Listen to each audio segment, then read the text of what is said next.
மக்களே, இந்த வீடியோவில் நம்ம என்ன செய்தி பார்க்க போகிறோம்னா, நான்காவது மனைவியுடன் சென்று 2 மனைவிகள் மீது புகார் கொடுத்த நடிகர். என்ன நடந்தது தெரியுமா? இணையதளத்தில் வெளியான செய்தி. வாங்க என்ன தகவல், என்ன செய்தின்னு இந்த வீடியோவில் விரிவாக பார்க்கலாம். அதுக்கு முன்னாடி முதன்முறையாக நம்ம சேனலை ஃபஸ்ட் டைம் பார்க்குறீங்கன்னா சப்ஸ்கிரைப் பண்ணாதவங்களாம் சப்ஸ்கிரைப் பண்ணிக்கோங்க. பெல் பட்டன் சிம்பல் அமைக்கி நம்ம சேனலோட நோட்டிஃபிகேஷனை எனபிள் பண்ணிக்கோங்க. நாங்கள் போடுற வீடியோ எல்லாமே உங்களுக்கு உடனுக்குடனே வந்து சேரும். இயக்குனர் சிவாவின் தம்பி தான் பாலா. தமிழில் அவர் சில படங்களில் நடித்திருக்கிறாரு. அஜித் ஹீரோவாக நடித்த சிவா இயக்கியிருந்த வீரம் திரைப்படத்தில் பாலாவுக்கு ஓரளவுக்கு நல்ல ஒரு அடையாளத்தை கொடுத்தது. ஆனால் அதற்கு பிறகு அவருக்கு சரியான வாய்ப்பு கிடைக்கல. இப்படிப்பட்ட சூழல் இருக்க அவரது திருமணங்கள் தொடர்ந்து சர்ச்சையும் விவாதத்தையும் ஏற்படுத்திய சூழலில் தனது முன்னாள் மனைவி மீது காவல்துறையில் புகார் கொடுத்திருக்கிறாரு பாலா அவர்கள். தமிழில் சிறுத்தை படம் மூலமாக இயக்குனராக அறிமுகமானவர் தான் சிவா. அதனைத் தொடர்ந்து அவர் அஜித்துடன் வீரம், விஸ்வாசம், வேதாளம், விவேகம் என தொடர்ச்சியாக பணியாற்றி இதில் விவேகம் தவிர மற்ற படங்கள் ஹிட் அடித்தது. தற்போது அவர் சூர்யாவை வைத்து கங்குவா திரைப்படத்தை இயக்கி வருகிறார். இந்த படம் மொத்தம் 10 மொழிகளில் வெளியானது. மேலும் 3D தொழில்நுட்பத்தில் உருவாகியிருந்தது. சிறுத்தை சிவாவுக்கு பாலா என்ற தம்பி இருக்கிறார். பாலாவும் சினிமாவில் இருக்கிறார்.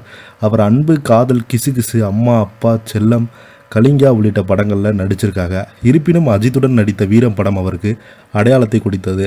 அந்த படத்தில் அவர் அஜித்துக்கு தம்பியாக நடித்திருந்தார். இவர் 2016ஆம் ஆண்டில் அமிர்தா என்ற பாடகியை திருமணம் செய்து கொண்டால், ஆனால் அது விவகாரத்தில் முடிந்தது. முதல் திருமணம் முடிந்த பிறகு சில வருடங்களாக தனியாக இருந்து வந்த பாலா அவர்கள் 2021ஆம் ஆண்டு மருத்துவர் எலிசபெத் என்பவரை காதலித்து திருமணம் செய்து கொண்டார். இவர்களும் பிரச்சனை ஏற்பட்டு மலையாள ஊடகங்களான அவ்வப்போது எழுதினாங்க. அவர் இருதரப்பும் எதுவும் கூறாமல் மௌனம் காத்து வந்தாங்க. இப்படிப்பட்ட சூழல் இருக்க கல்லீரல் தொடர்பான பிரச்சனை ஏற்பட்டு உடல்நலம் பாதிப்பு உருவானது. சில வருடங்கள் முன்பு கடுமையான இருமல் மற்றும் வயிற்று வலி காரணமாக கொச்சியில் இருக்கும் தனியார் மருத்துவமனையில் சிகிச்சைக்காக அனுமதிக்கப்பட்டார். அங்கு அவருக்கு மருத்துவர்கள் தீவிர சிகிச்சையில் கண்காணிப்பு தொடர்ந்து சிகிச்சை வழங்கப்பட்டது. இப்படிப்பட்ட சூழலில் இவரது 2வது வருட திருமண நாளுக்கு மருத்துவமனை வைத்து தன் மனைவி மற்றும் குடும்பத்தினர் கேக் வெட்டி கொண்டாடினாங்க. தனக்காக பிரார்த்தனை செய்வர்களுக்கு நன்றி தெரிவித்தாங்க.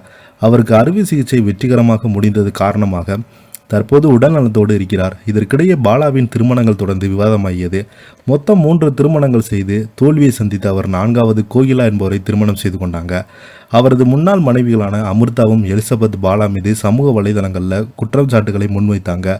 அதற்கு எதுவும் ரியாக்ட் செய்யாமல் பாலா தற்போது தனது 4வது மனைவியான கோகிலாவுடன் கொச்சியில் இருக்கும் கமிஷனர் அலுவலகத்துக்கு சென்று அமிர்தா மீதும் எலிசபெத் மீதும் புகார் கொடுத்துருக்காங்க. இப்போ இந்த செய்தி தான் சோசியல் மீடியாவில் வைரல் ஆகிட்டு வருது. இதை பற்றி நீங்கள் என்ன நினைக்கிறீங்க? கீழே உள்ள கமெண்ட் பாக்ஸில் மறக்காமல் பதிவிடுங்க. இந்த வீடியோ உங்களுக்கு பிடிச்சிருந்தால் லைக் பண்ணுங்கள், ஷேர் பண்ணுங்கள், கமெண்ட் பண்ணுங்கள். நன்றி, வணக்கம்.